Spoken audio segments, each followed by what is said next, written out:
The thing about civilized space, and really the term civilized was doing some heavy lifting here, was that it operated on a remarkably simple principle: intimidation. Not the crude, punch-you-in-the-face kind that evolved species left behind, somewhere between discovering fire and inventing the wheel. No, this was refined intimidation, sophisticated intimidation, the kind that happened in climate-controlled conference rooms with proper lighting and beverages that wouldn't melt your internal organs. The galaxy had, over approximately 14,000 years of recorded history, developed what the academic types called the hierarchical dominance protocol. What everyone else called it was the pecking order. And if you didn't know where you stood in it, you were probably at the bottom. The protocol was everywhere. It determined trade agreements, territorial boundaries, who got to sit in the comfy chairs at diplomatic functions, and most importantly, who had to pretend to be impressed when someone else flexed their evolutionary superiority. Station Omega-7 hung in neutral space, like a particularly expensive ornament, all gleaming metal and unnecessarily complicated architecture. The architects had apparently decided that if you were going to build a station for the galaxy's most important diplomatic summits, it should look like several different geometric shapes had a disagreement and decided to settle it through aggressive fusion. It worked in a weird way. Nothing said, "We're all equals here," quite like a building that was equally confusing to everyone. Inside Conference Hall Sigma, because apparently everything in space needed a Greek letter attached to it, representatives from 47 different species had gathered for what the official documentation called the Quadrant Realignment Summit. What it actually was, as anyone with functioning sensory organs could tell, was a massive showing-off competition.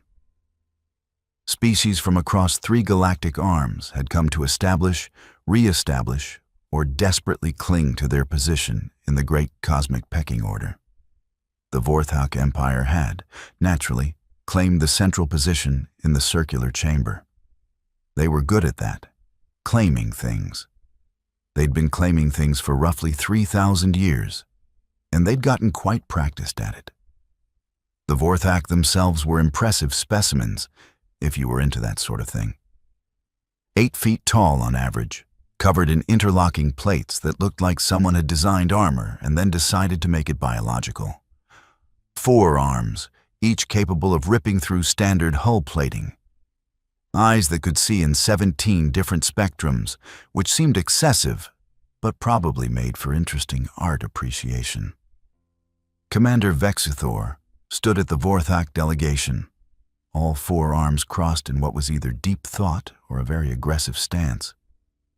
With the Vorthok, it was usually both.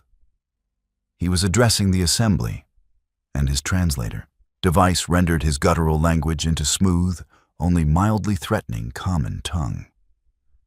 We gathered today to discuss the redistribution of the Sagittarius trade corridor, Vexithor announced, his voice carrying the kind of authority that came from representing a species that had conquered 47 star systems before lunch.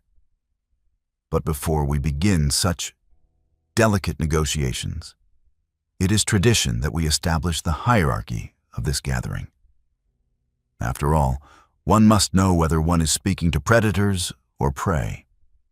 Subtle, real subtle. The Krillian delegate stood next, which was impressive considering Krillians didn't have legs in the traditional sense. They sort of undulated upward, their crystalline bodies catching the station's lighting and throwing rainbow patterns across the walls. Pretty, if you ignored the fact that they could vibrate at frequencies that liquefied organic matter. The Krillian Collective greets this assembly, their translator hummed. We who evolved in the triple star system of Krill Prime, where surface temperatures fluctuate between 400 and 900 degrees in your standard measurements. Where the very atmosphere contains sulfuric compounds that would dissolve most species present here within moments. We learned to not just survive, but thrive in conditions that would constitute an apocalyptic scenario for lesser beings. There it was. Day 1, hour 1, and they were already deep into evolutionary one-upmanship. This was going to be a long summit. The Nexarian representative went next, speaking through their hive-mind collective consciousness in a chorus of 17 voices. They described their homeworld, where thinking was a group activity and individuality was considered a quaint evolutionary dead end. They'd fought 3 interstellar wars simultaneously, while also composing a symphony, just to prove they could multitask. Species after species stood and presented their credentials. The Thoraxians, whose homeworld gravity was 6 times standard, making every single one of them capable of bench-pressing a small shuttle. The Void Dwellers, who'd evolved in the cold dark between stars and thought sunlight was a horrifying aberration. The Plex Collective, whose entire species existed in a state of quantum uncertainty and could theoretically be in multiple places at once, though they admitted the ability was mostly just annoying at parties. Each presentation was more elaborate than the last. Holo displays showed nightmare worlds of crushing gravity, toxic atmospheres, predators that made Apex seem like an understatement.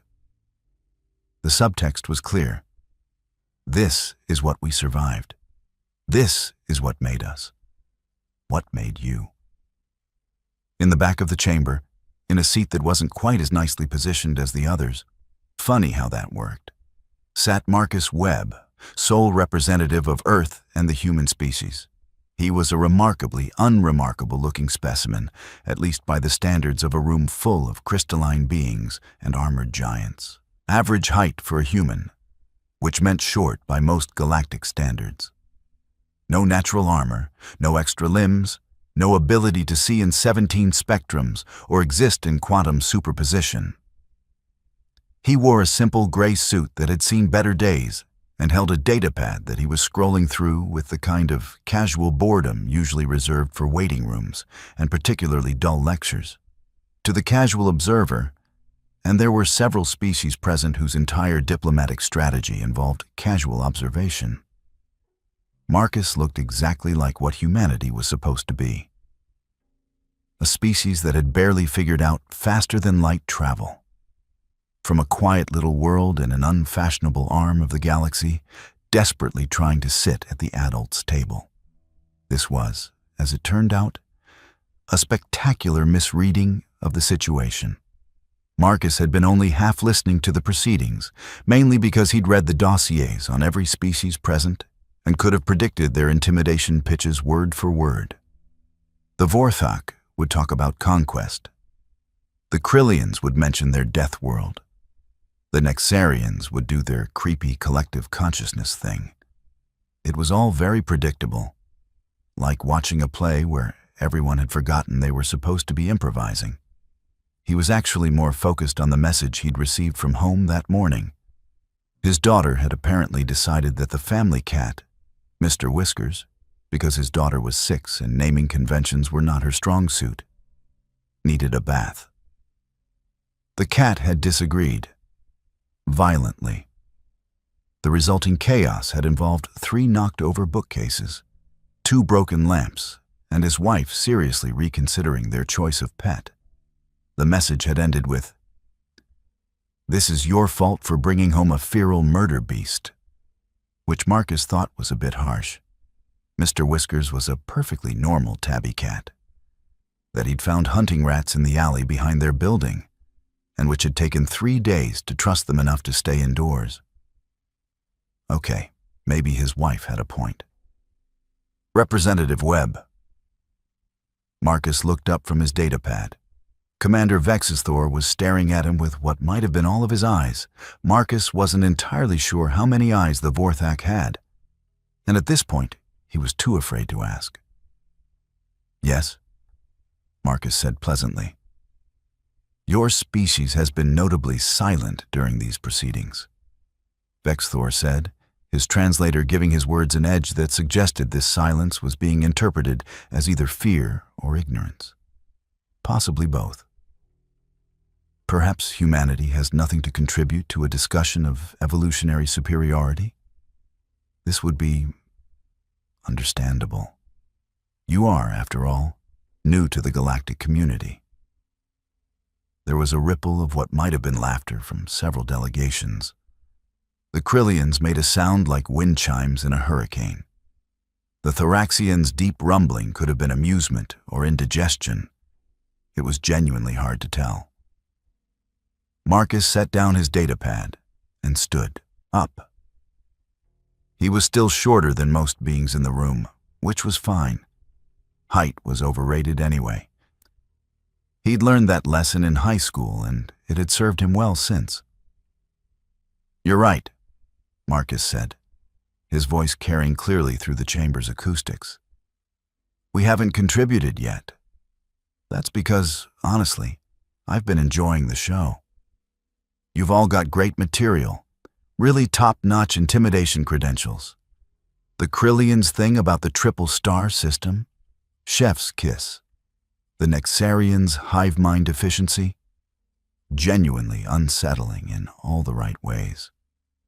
He walked down toward the center of the chamber, hands in his pockets, looking for all the world like someone taking a casual stroll rather than addressing an assembly of the galaxy's most powerful species. "But you asked what humanity brings to the table. So let me tell you about Earth." Vexthor settled back, all four arms still crossed. This should be amusing. What could this soft, unarmored creature possibly say that would? "Earth is what we call a Class 7 death world," Marcus began conversationally. "Now, I know. Several species here are from death worlds. It's very popular, apparently. Very in. But here's the thing about Earth.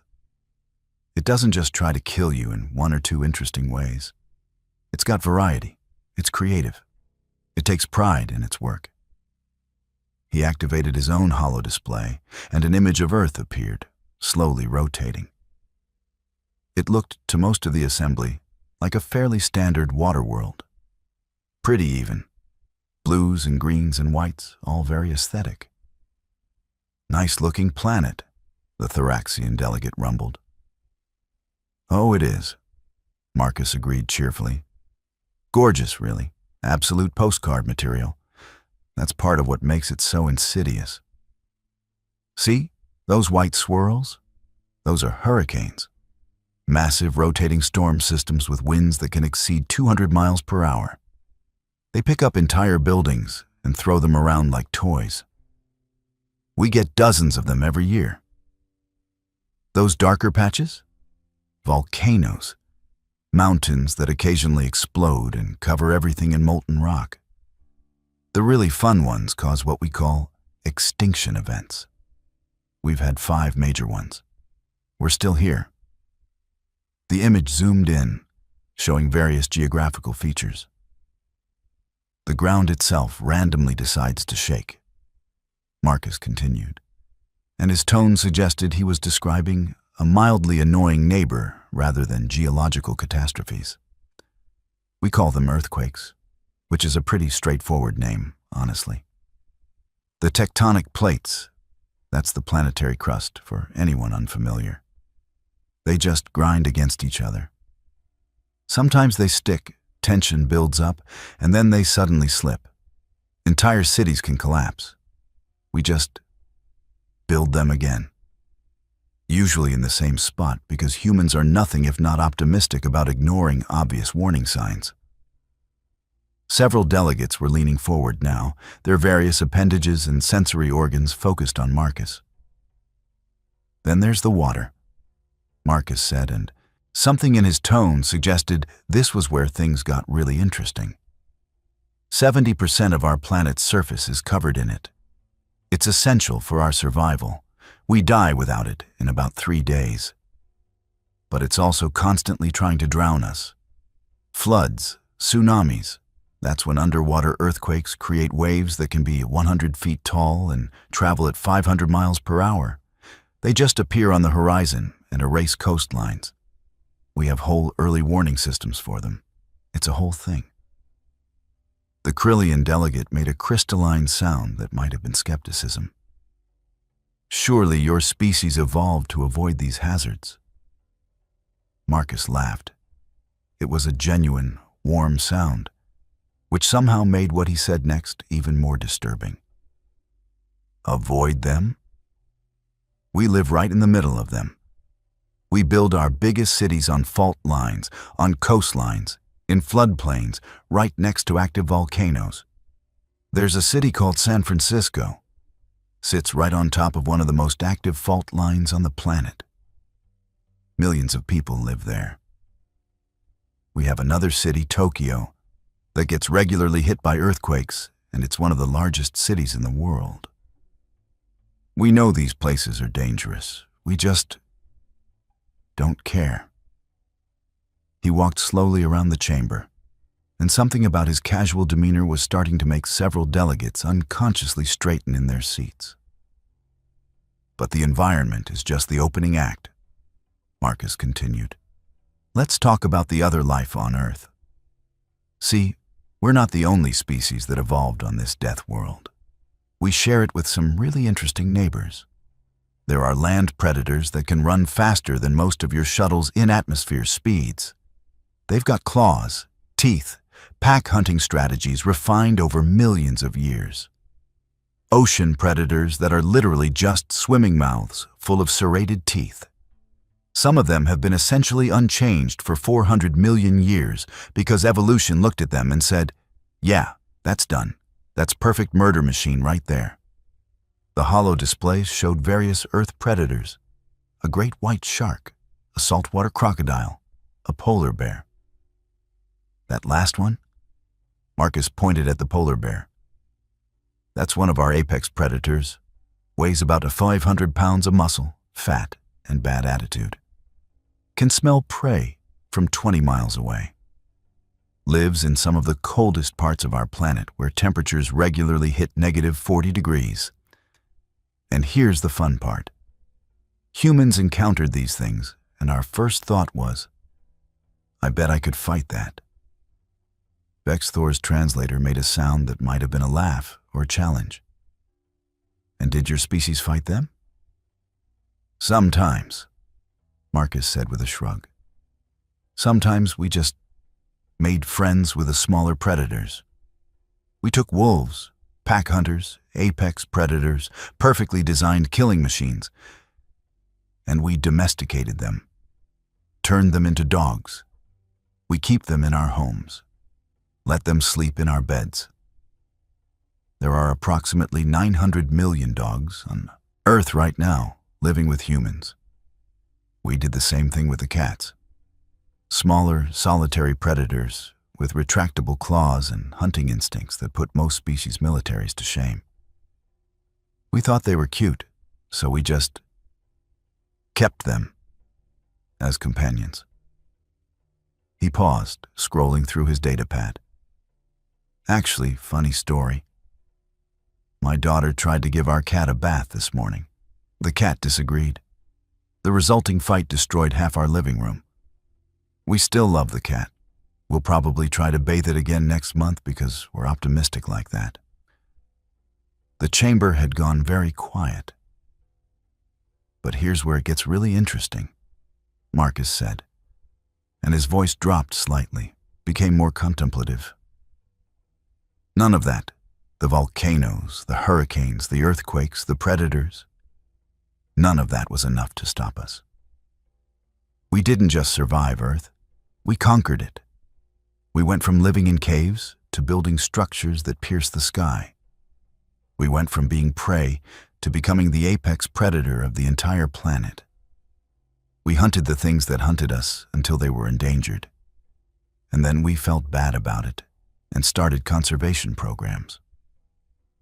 The image on the holo display changed, showing human cities, farms, infrastructure spreading across continents. We took a death world and turned it into a garden, Marcus continued. We looked at the environment that was constantly trying to kill us and said, no thanks, we'll reshape this to suit us instead. We diverted rivers, leveled mountains, created artificial islands. We changed the atmospheric composition through sheer industrial activity. Accidentally at first. But we're working on fixing that now. We didn't adapt to Earth. We made Earth adapt to us. Commander Vex Thor unfolded one of his forearms and gestured dismissively, though the gesture seemed slightly less confident than before. Survival and adaptation are not unique to your species. Many of us have conquered our homeworlds. Oh, absolutely, Marcus agreed readily. But here's the thing, we got bored. That got their attention. Bored? The Nexarian chorus asked in unified confusion. Bored? Marcus confirmed. See, once we conquered the Death World, once we eliminated most of the natural predators, once we created safe environments with climate control and disaster prediction systems, we got bored. We'd evolved in an environment that was constantly trying to kill us, and our brains were wired for that level of stress. So, you know what we did? The pause was deliberate, theatrical even. We invented new things to be afraid of. Marcus started ticking items off on his fingers. We created horror movies, fictional scenarios specifically designed to terrify us, which we watch for entertainment. We invented extreme sports, activities like jumping out of perfectly functional aircraft with just a fabric parachute, or climbing sheer rock faces hundreds of feet high with minimal safety equipment, or riding down mountains on planks of wood at high speeds. We do these things for fun, for recreation. The holo displays showed images of humans skydiving, rock climbing, surfing massive waves, base jumping off buildings. We invented roller coasters, Marcus continued, warming to his theme. Machines specifically designed to simulate the sensation of falling to your death, which we wait in line for hours to experience. We invented spicy food. We consume plant compounds that literally trigger our pain receptors because we think it tastes good. We have competitions to see who can eat the most painful food. People train for this. He turned back to face Commander Vex Thor directly. We got so good at surviving that we had to invent artificial challenges just to feel something. But you want to know the really interesting part? The thing that I think gets to the heart of what makes humans human? Marcus walked right up to the Vorthak delegation section. He was still shorter than Vex Thor, still unarmored, still technically in violation of several personal space protocols. He didn't seem to notice or care. We invented gods, Marcus said quietly, but his voice carried through the chamber's perfect acoustics.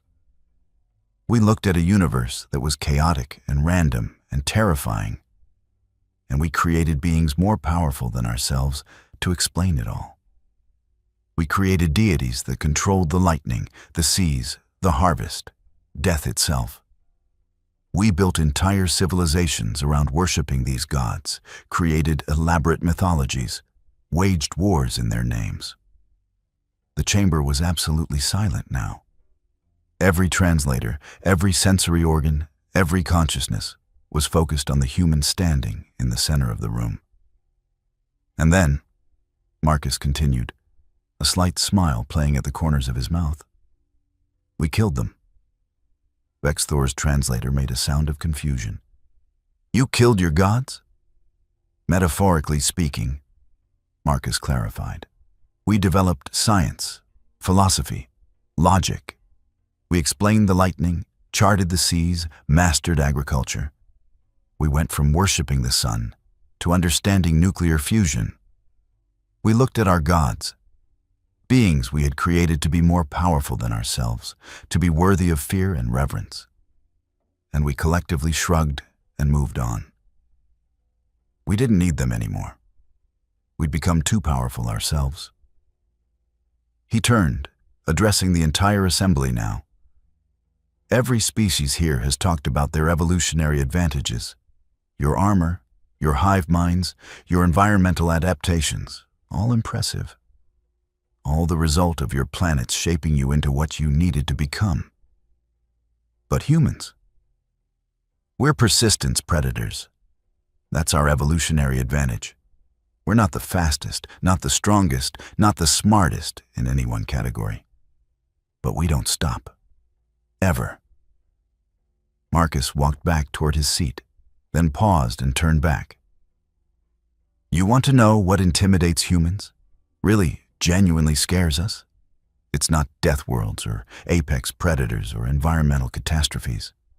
We've lived with those forever. They're just Tuesday. What scares humans is stagnation, boredom, the idea that we might stop growing, stop adapting, stop pushing forward. That's our existential nightmare. Commander Vexthor stood at his full height, all four arms unfolding in what was definitely an aggressive posture now. He moved toward Marcus with the kind of deliberate menace that had cowed representatives from dozens of species. You speak of your species with great pride, Vexthor said, and his translator made his voice sound like grinding stone. But I see before me a small, unarmored creature with no natural weapons, from a species barely capable of interstellar travel. Your words are impressive, but words are not strength. He was now standing directly in front of Marcus, towering over him by nearly 3 feet. The threat was implicit and explicit at the same time. The Vorthak way. Marcus looked up at him, and something happened that made several delegates later claim they'd witnessed the moment they understood why humans were terrifying. Marcus didn't flinch, didn't step back, didn't show any sign of the fear response that every other species exhibited when confronted by an angry Vorthak warrior. He just smiled. You know what's funny? Marcus said conversationally, as if he wasn't currently being loomed over by 8 feet of armored muscle. You're trying to trigger my fear response. That's what this whole thing is, right? Physical intimidation, show of force, established dominance. It's a good strategy. Works on most species. He took a step forward, closing the distance between them even further. But here's the thing about humans. Our fear response is weird. See, when we encounter a threat, our bodies dump adrenaline into our bloodstream. Increases heart rate, dilates blood vessels, sharpens focus. It's called the fight or flight response, and most species emphasize the flight part. Run away, live to see another day, very sensible. Another step forward. Vexthor, almost imperceptibly, shifted his weight backward. Humans emphasize the other part, Marcus continued. The fight part. When we're scared, genuinely terrified, we don't just run. Sometimes we attack. And the really interesting thing? The more scared we are, the more dangerous we become. Adrenaline doesn't just help us run faster. It lets us lift impossible weights, ignore injuries that would incapacitate us, fight with a desperation that logic would say is suicidal. We have documented cases of humans lifting vehicles to save loved ones, fighting off predators that should have killed them easily, surviving injuries through sheer refusal to die. He was close enough now that he had to crane his neck to maintain eye contact. We're not built for intimidation, Commander. We're built to ignore it. The silence in the chamber was profound. Vexthor, for the first time in his long diplomatic career, found himself unsure of how to proceed. He had threatened this small creature, had used every technique of physical intimidation that had worked on countless species. And the human had not only stood his ground, but had somehow turned the situation into a lecture on human physiology. It was, in a word, unsettling. Marcus stepped back, his posture relaxing, and returned to his casual, almost friendly demeanor. But this is all academic, really. We're here to negotiate trade agreements, not compare evolutionary advantages. Though, if we're going to get technical about it, humanity brings some interesting things to the table. We're excellent at logistics. Comes from having to coordinate activity on a planet that's actively hostile. We're innovative. Constant environmental pressure tends to encourage creative problem solving.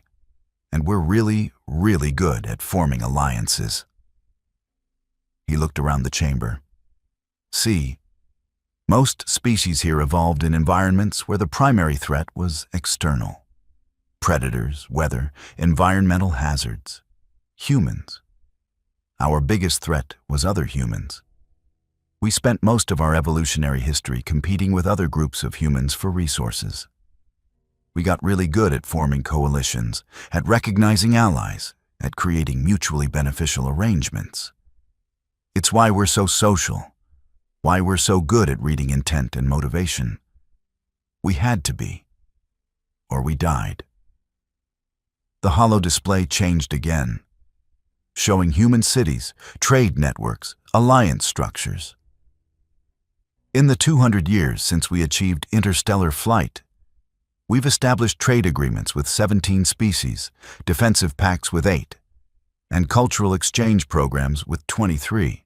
We're not here to intimidate anyone. We're here to do what humans do best. Find mutual ground, build something bigger than ourselves, and maybe make some friends along the way. He sat back down in his chair, picked up his datapad, and looked at Commander Vexithor with an expression of polite inquiry. So, shall we discuss the Sagittarius trade corridor? I've got some ideas about resource distribution that I think could benefit everyone involved. The chamber remained silent for a long moment. Then the Krillian delegate made a crystalline sound that their translator rendered as laughter. Actual laughter, not the aggressive kind from earlier. I believe, the Krillian said, that we may have underestimated the humans. Easy mistake to make, Marcus said generously. We look harmless. It's one of our better features, honestly.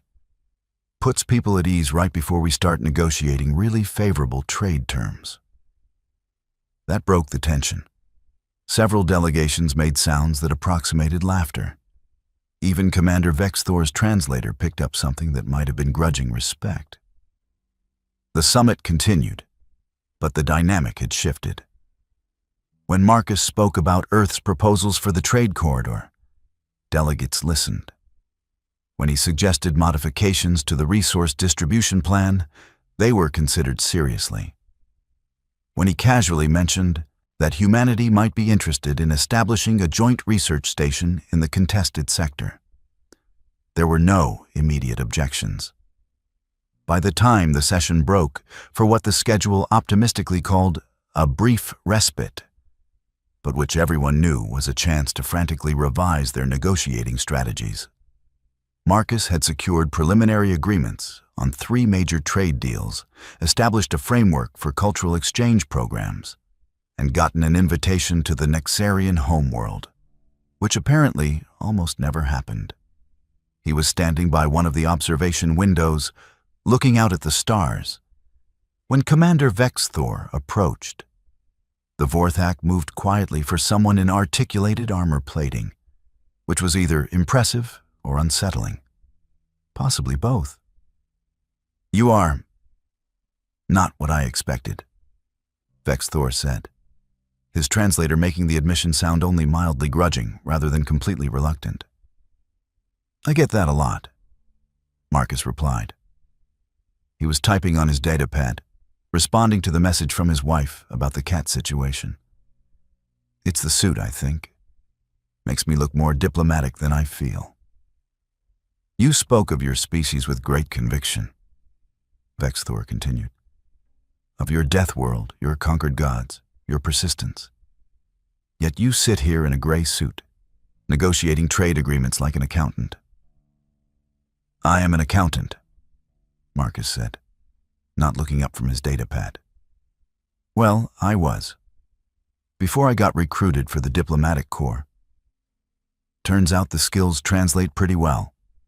Managing resources, finding mutually beneficial arrangements, explaining complex systems in simple terms. Plus, accountants are already used to dealing with people trying to intimidate us. Have you ever audited a major corporation? Those executives make you look like a kitten. Vexthor's translator made a sound that might have been offense or might have been amusement. With Vorthak translators, it was genuinely hard to tell. A kitten? Vexthor repeated. Small Earth predator, Marcus explained, finally looking up. Very cute. Has retractable claws and hunting instincts. We keep them in our homes as companions. I mentioned them earlier. My daughter tried to bathe ours this morning and it destroyed our living room. You live with a predator that attacks you, Vexthor said slowly. And you consider this normal? Sure, Marcus said with a shrug. Mr. Whiskers is family. He's also a semi-feral rescue that my wife explicitly told me not to bring home. But that's a whole other story. The point is, humans have a weird relationship with danger. We kind of seek it out. Makes us feel alive. He pocketed his datapad and looked directly at the Vorthak commander. You wanted to know what makes humans different? That's it, really. We're not stronger or smarter or better adapted than anyone else here. But we're too stubborn to quit, too curious to stay safe, and too optimistic to learn from our mistakes. We're the species that looked at space, literally the most hostile environment imaginable, and said, yeah, let's go there. We're the species that invented nuclear weapons capable of destroying our entire planet, and then managed not to use them for 80 years running. We're the species that knows climate change is slowly making our world uninhabitable, and we're still arguing about whether we should do something about it. That sounds chaotic, Vexthor observed. Oh, it absolutely is, Marcus agreed cheerfully. We're a mess. Complete disaster of a species, honestly. But here's the thing. We're a disaster that figured out FTL travel, established peaceful first contact with alien species, and is currently negotiating a major trade agreement that will benefit multiple star systems. We might be chaotic, but we're functional chaos. Vexthor was quiet for a moment, processing this. Your species is unusual. We prefer special, Marcus said. Sounds better on the recruitment posters. Look, Commander, I'm not trying to start a fight here. I'm really not. I'm just trying to make sure humanity gets a fair shake in these negotiations. We're new to the galactic community. We're still figuring things out. But we've got a lot to offer. And maybe, just maybe, the galaxy could use a species that's too stubborn to know when they're beaten. Is that a threat? Vexthor asked, but there was no real heat in the question. It's a promise, Marcus replied. Humans are here to stay. We're going to make mistakes, we're going to cause problems, we're probably going to accidentally start at least one diplomatic incident because someone didn't read the cultural sensitivity briefing. But we're also going to build things, create things, discover things. We're going to be friends, allies, trading partners. We're going to contribute to galactic civilization in ways no one expects because that's what humans do. We show up, we mess things up a little, and then we fix them in ways that leave everything weirdly better than before. He extended his hand, a human gesture that he'd learned most species found baffling but endearing. So, what do you say? Want to give the chaos monkeys from the death world a chance? Vexthor looked at the extended hand for a long moment. Then slowly, he reached out with one of his 4 hands and grasped Marcus's in what might have been the most awkward handshake in diplomatic history. The size difference alone made it look like a parent indulging a child's request. You are either very brave or very foolish, Vexthor said. ¿Por qué no los dos? Marcus replied with a grin. What? Sorry, that's Spanish. Old Earth language. Means, why not both? It's become kind of a human motto. We embrace our contradictions. The rest of the summit proceeded remarkably smoothly. Oh, there were still arguments, still complex negotiations, still moments where it seemed like the whole thing might collapse into the diplomatic equivalent of a bar fight. But there was also a new element in the discussions, a recognition that the humans, for all their apparent softness and lack of natural weapons, were not to be underestimated. By the end of the 3-day summit, humanity had secured favorable terms in the Sagittarius Trade Corridor, established preliminary frameworks for technological exchange with 4 different species, and somehow become the unexpected mediator in a territorial dispute between the Thoraxians and the Void Dwellers. Marcus accomplished this last feat by suggesting they just talk it out like adults, which was apparently a revolutionary approach to interstellar conflict resolution. As the various delegations prepared to depart, as ships powered up their FTL drives and diplomats said their carefully worded goodbyes, Marcus stood in the docking bay with his meager luggage and his datapad, waiting for the Earth transport that would take him home. Commander Vexthor found him there, because apparently Vorthak commanders had nothing better to do than seek out humans in docking bays. I have been thinking about your words, Vexthor said without preamble. About your death world, your persistence, your refusal to be intimidated. That's nice, Marcus said, checking his messages. His wife had sent an update. The cat was hiding under the bed and would probably forgive them by next week. His daughter had drawn a picture of Mr. Whiskers wearing a crown and the caption, "King of the House." Normal family stuff. I have a question, Vexthor continued. You spoke as though you were a warrior, a representative of your species' strength and determination, yet you claim to be an accountant. You are not military, not trained in combat, not even particularly physically imposing by your species' standards. Yep, Marcus confirmed, not looking up from his datapad. So how can you claim to speak for humanity's intimidating qualities when you yourself are not intimidating? Marcus looked up at that, and something in his expression made Vexthor take an involuntary step backward, though he would deny it later. Commander, Marcus said quietly, I'm a 42-year-old accountant from Cleveland who chose to bring his family's pet cat to a diplomatic summit because my daughter made me promise to show her picture to the alien friends. I have a mortgage, a minivan, and a lawn that I keep meaning to mow but never quite get around to. I am, by every human metric, completely average. Possibly below average if we're being honest about the lawn situation. He tucked his datapad under his arm. And that's exactly the point. You didn't face humanity's warriors today. You didn't negotiate with our apex specimens, our enhanced soldiers, our genius strategists. You negotiated with an accountant, an average, unremarkable human who was just doing his job. And I still secured trade agreements that will benefit Earth for the next 50 years, established humanity as a player in galactic politics, and apparently impressed you enough that you sought me out to ask questions. Marcus smiled, and it was not an entirely friendly expression. Now imagine what we could do if we actually tried. If we sent our warriors, our strategists, our people who are actually good at this stuff. That's what should really intimidate you, Commander. Not humanity's strength, our average.